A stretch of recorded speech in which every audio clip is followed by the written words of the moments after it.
what is your view on like paranormal apps? Well, no, that's a slippery slope sometimes. Like the Necrophonic app, it's another in the eye beholder. It's more. I think you have to try it to really before you criticize it, because I know a lot of people criticize it really hard and say that it's bunk. But that goes with a Ouija board or anything, automatic writing, anything that's can be manipulated. I mean, they're going to question it. But I do it as field experience that I've got results from certain apps, and the Necrophonic seems to be the one that really gives me the most creeps. I mean, it to me works for the most part. Now I've got other apps that I don't use, or at least I don't put them on video, because I don't feel the results are either I don't get any results or I get, too many results. So as far as apps, I just take them with a grain of salt. Now I don't know if it's, a good practice to put them in videos all the time, but it's entertaining. Yeah. And it does yield good results, that you got to ask yourself, this thing's not supposed to. I mean, you can check on the Necrophonic app, and it has no microphone permission, so it's not supposed to be able to hear what you're saying. Right. And but yet it will respond if you ask it numbers. You can, do math. I've had it answer math. It's wrong a lot of the times, but maybe they didn't do too good back in school back in the day. Yeah. But anyway, but you got to take apps with a grain of salt. I think they're a great addition to paranormal field, but there again, they also have to be tried and trusted by the user.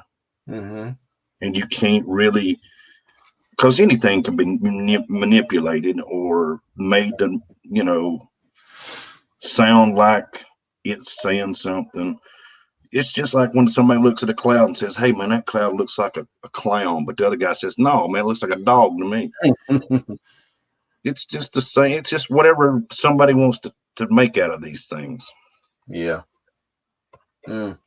Yeah, I mean, Carrie used to use a lot of the apps, like the ghost detector and stuff like that. I just never really believed in them at all.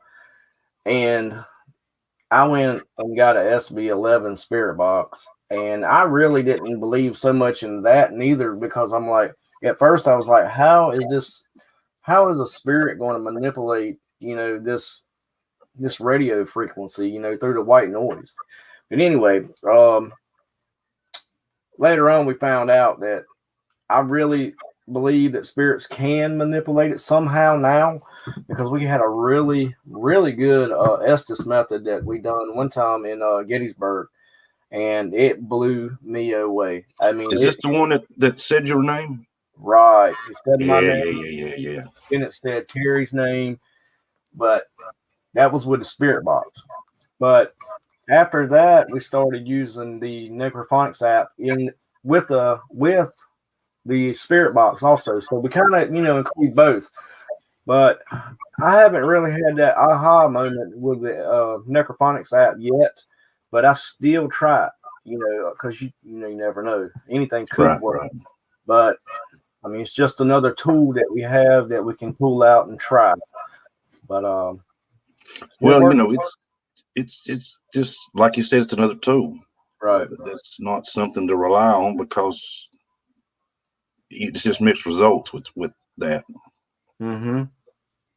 And like you said, that SB11, you're not going to. There's no way that can be manipulated. When you get something off of that, that's straight up. Yeah. However that works, I don't know how that works, but yes, it's wild, man. I mean, when we had that Estes, I mean, people can go back and check it out. It's when we were at the Tilly Pierce house in Gettysburg. I mean, that was the best spirit box, that Estes method that we had ever had. And that really kind of made me a believer that they do work, at least for the spirit box. But man, it just blew me away.